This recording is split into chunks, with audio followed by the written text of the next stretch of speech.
Hi, this is Roger. I thought I'd try and film this, but I don't know how much of it you're going to be able to see because the plants are in the way and I can't get the camera far enough back. That's back, you know, virtually against the door. But we'll see what we can do. I'm going to set the HotBox up, get it going and everything, and obviously the last thing will be to take the camera back through there and seal the door up behind me. But I'm going to need a chair.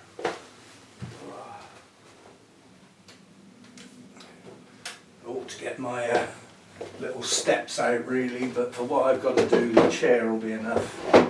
I've only got to get up high enough to hook the wire on. Now this was carefully folded up so that it should come undone without all tangling. Yeah, best laid plans and all that.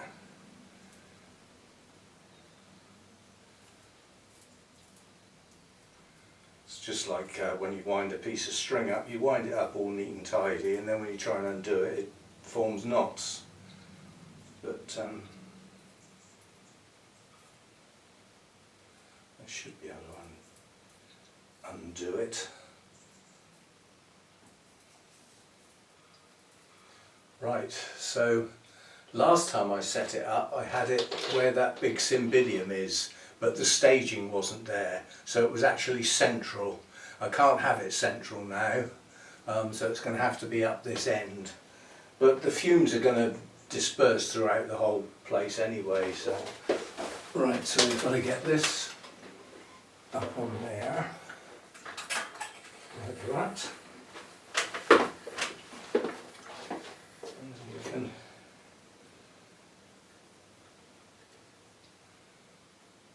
gently so that it doesn't kink badly.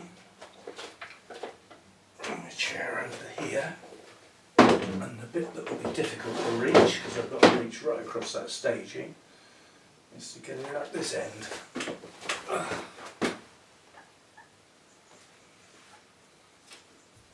Somewhere about there.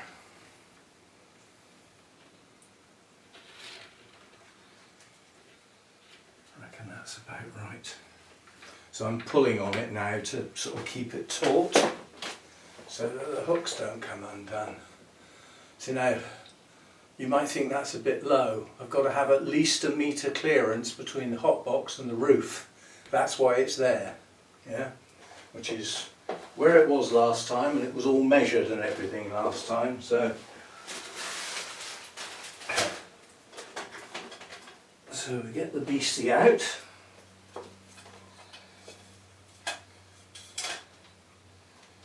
And that's going to need a hook as well. I thought I had one for it. Well, I can't actually see one at the moment. Sure I had a spare hook. Ah, there it is. It's just going to say I was... No, that's not it. I was sure that I left a hook with it. Oh, I must have used it for something else. Right, I have a spare one, if I can get at it.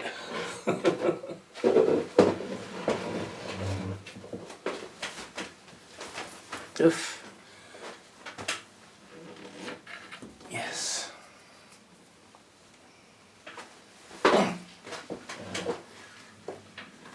Don't need that anymore. Ugh.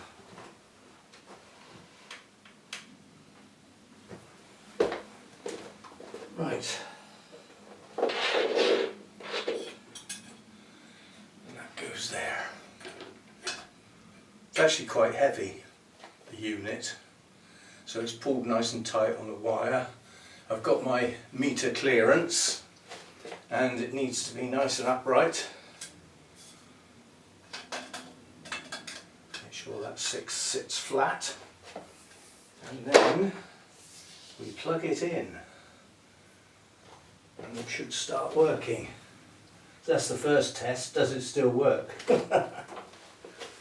So nothing's going to happen for a while because it's got to warm up, get up to temperature,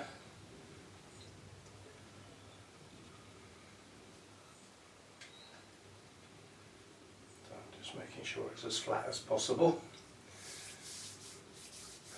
Right, so that's going to be going. I need to go and get the other fan and at least get it in here ready. I can smell that already. That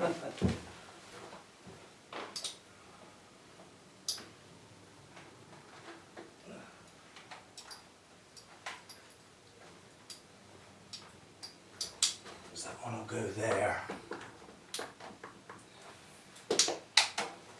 While that's warming up, checking that it's working, I can hear it crackling.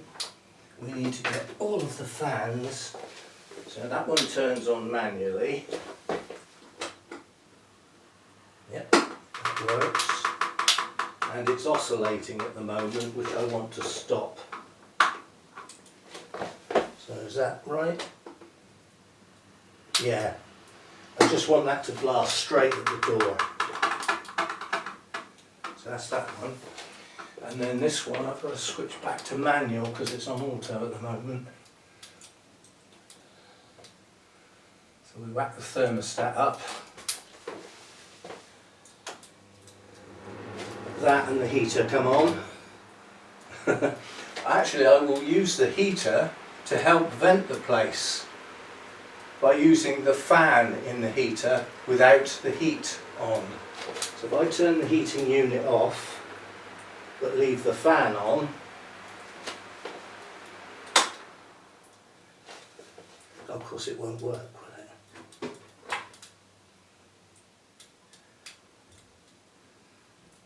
Will it work? No, of course it won't. The fan comes on when the heater comes on, so we won't be able to use that. So both fans are on manual at the moment. What's happening in here? Are we getting warm?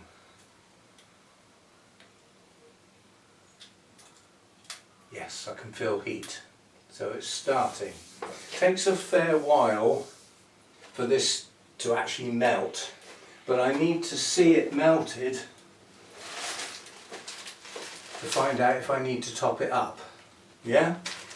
I won't know because it's solid at the moment. So we'll leave those there. And can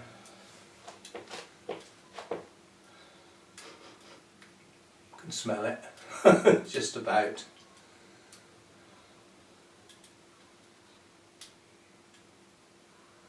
Right, I'm going to turn the camera off and shut the door and go back in. Get myself a coffee or something or other, and I'll come back out. So I want to actually show you what it looks like when it's actually operating, which we haven't seen yet. So I'll turn the camera off and get my stuff out of here, and I'll be back. Okay, I've had to, because the wire is really thick and not very flexible, the wire has to be positioned in such a way that that becomes level, which it wasn't. So I've done that. Door shut behind me. Now this is not fully melted yet. There's still a bit of a lump in the bottom, but you get the idea. It's gorgeous colour. Yeah? So gradually it will all melt, and this is now quite warm. It's not hot, it's warm, but it will get up to full temperature. The rest of this will melt and then the fumes will start. Now Mojo's just had something to eat and he's just been out and come back in because he's now shut in. If we get a sunny afternoon and he wants to go out, I might actually go out the front door and carry him round the side gate and then stay out with him in the garden for a while, so that he at least has a chance to go out. But it depends on the weather. I think it's probably going to be just like it is now, heavy showers and overcast, so we shall see. Anyway, I'm getting out of here because the fumes are starting to get going. But yeah, so that's the idea, and I don't need to add any more. It's exactly on the line, so that's good.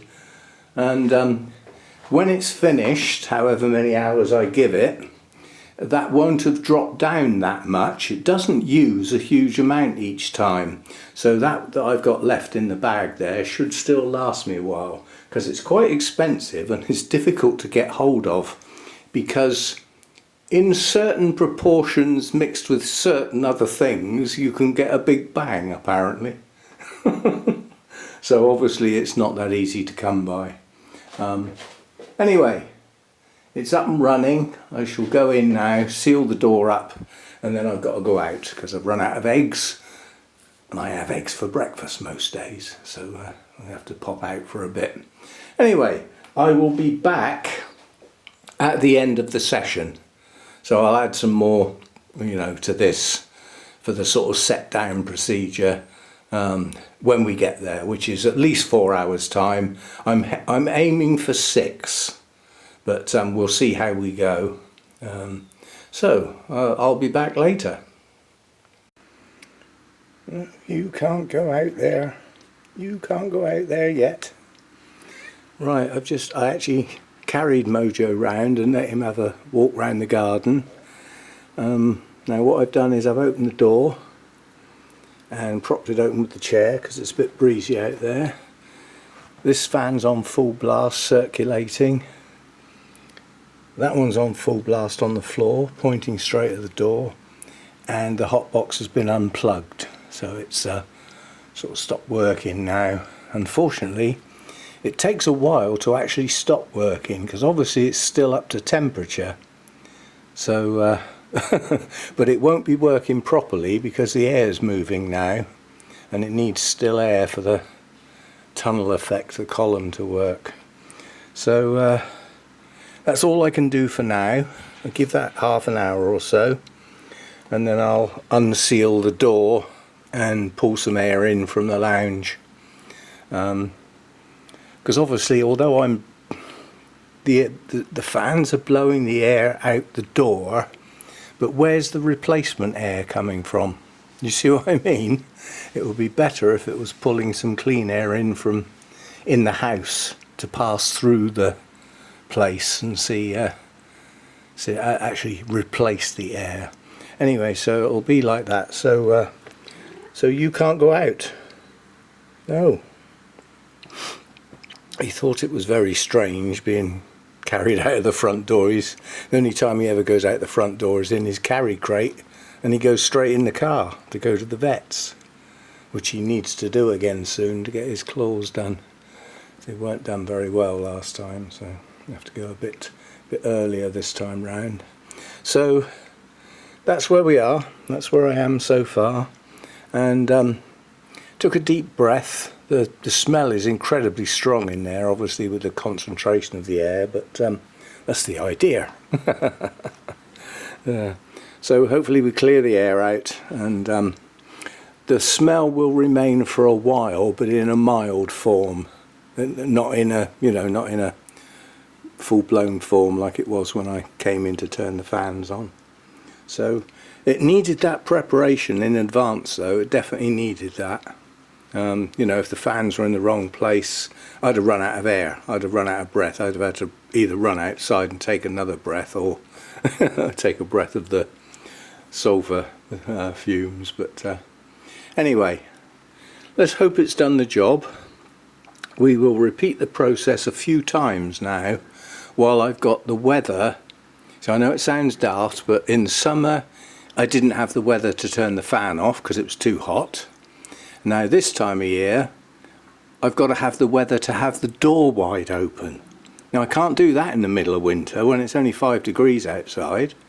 So I've got a window of opportunity now in autumn when both sets of circumstances are suitable to have the HotBox on without any fans running because it's not too hot. The sun's gone off the roof now, so I don't get that heat during the day, so that's fine.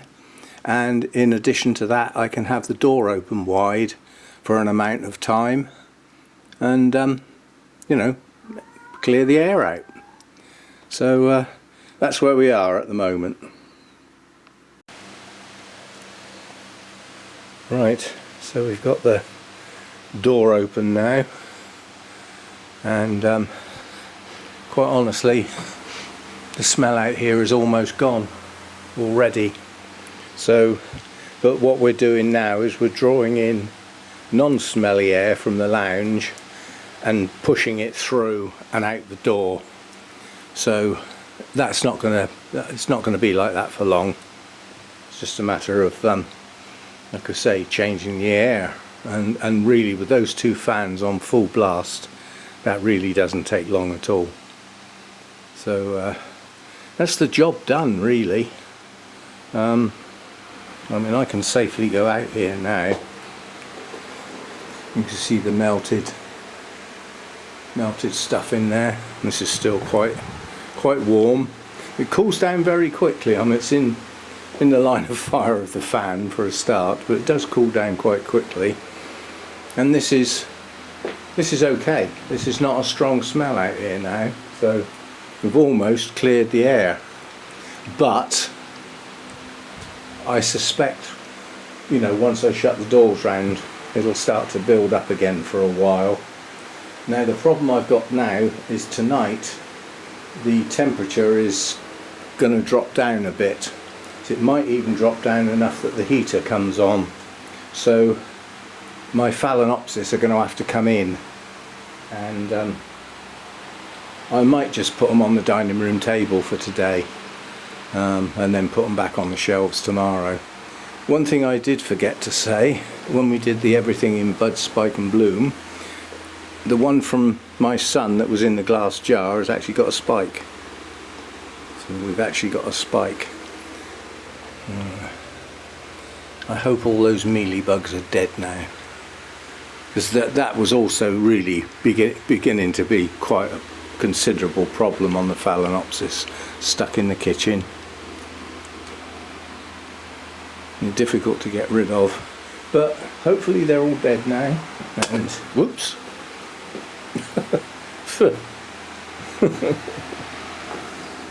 Yes, anyway, that's the job. That's what's involved with using the HotBox in my grow room.